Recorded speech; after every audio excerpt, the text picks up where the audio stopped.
I don't know if you can hear that, but there are frogs over in this slough that have come back to life.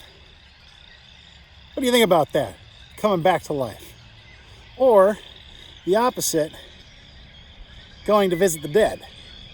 Here we are at the cemetery, and I've just been thinking about this. So, this week in the text, we're going to be talking about the resurrection of Jesus. And of course, here we are at a cemetery. And you know, sometimes people are uncomfortable with cemeteries. I'm not, but I have reasons for that. Boy, you could just hear the birds around here today. The sun is out. It's so full of life here.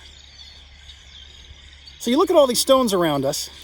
And one of the things I've always told youth that I've worked with, I used to have a tradition. We would go out on a winter's night, late in the evening, before Christmas each year. My last youth group, we'd go out and do a prayer journey, or a prayer commandos, or secret stealth prayer, or ninja prayer, whatever you want to call it. And we'd go out to the cemetery in the middle of the night. Well, not the middle, but like late in the evening, 10, 11, which is really dark in the wintertime. And we go out there, and I always wanted to remind the kids, hey, you know, there's not a bunch of death here. There's a whole bunch of memories of life. Every single one of these stones is a memory of a life lived that believed that it was worth marking that life. And people don't come out here to remember, to go and visit the dead. They come out here to talk with the living. It's a place of memories. I know many people I've talked to this last week have mentioned to me that they are thinking about their loved ones who have passed. Death is very present with us right now in this time of COVID-19. And they're thinking about the cloud of witnesses, those who surround them, who are cheering them on. I've thought of my own grandma and grandpa, especially on my dad's side. They always were cheering me on. They were just so supportive and caring. And they lived through hard times, not unlike some of these times right now, but they lived with hope. They lived with grace and generosity. I wonder, is there an example we can take from those folks in our lives right now?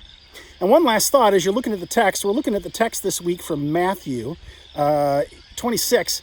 Joseph of Arimathea, he gives his tomb for Jesus. That's a tomb hewn out of rock, not cheap, a rich man's tomb, and he gives his away. And then when they do get there to visit, Mary Magdalene and the others, when they get there to visit, the angel opens the tomb, but it's not to let Jesus out. Jesus is already gone. He opens the tomb to let the witnesses in. In the same way, we go to a cemetery not to visit the dead, but rather to talk with the living. Not because they need us to go to the place to do it, but because we need to go to a place to have those memories. And then while we're there, we see other members of the family of the body of Christ. So there's some thoughts for you today. I wonder, just like Jesus told his disciples, I'm going to go ahead after this is all done. I'm going to meet you. I wonder, do we take the time to reflect on those who are cheering us on, those who've gone on ahead, who've got our backs even during this hard time when we might need a little support? Christ, peace to you. Thanks for joining me for devotions today. You can click through to our website to read a few more questions, to join in prayer, to reflect on some things. And we'll see you tomorrow with another devotion. Bye-bye for now.